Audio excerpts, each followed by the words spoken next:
কথা বলেন। এই জন্য কিভাবে কথা বলতে হবে, কথা বলার শিষ্টাচার, এর আদব, এর সভ্যতা, এর মাধুর্যতা, এগুলা শিক্ষা দিয়েছেন কে? জোরে বলেন কে? আল্লাহ শিখাইছেন। সুতরাং দেখি কিভাবে কথা বলতে হবে। কথা বলার 9টি আদব শিক্ষা দিয়েছেন কে? জোরে বলেন কয়টি? 9টি। গোটা কোরআনুল কারীমে আল্লাহ পাক বলছেন আপনি কিভাবে কথা বলবেন। আমার বন্ধুগণ, কথা বলার পূর্বে আল্লাহ পাক বলছেন যেমন আপনি মানুষের সাথে সম্মান করবেন, ভালোবাসা দেখাবেন, সেও আপনার সাথে সেই রকম ভালোবাসা দেখাবে। কথা বলেন ঠিক কিনা? এটা আপনি দেখেন, শুধু মানুষের জন্য শিক্ষা, অমানুষের জন্য কোনো শিক্ষার কোনো বিষয় নয়।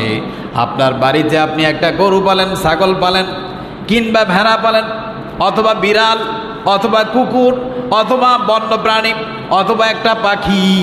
ওই পাখি তার মালিককে ভালোবাসে।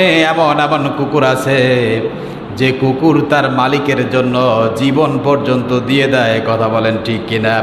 আল্লাহ পাক বলছেন তুমি যেমন করবে তেমন ফল পাবে।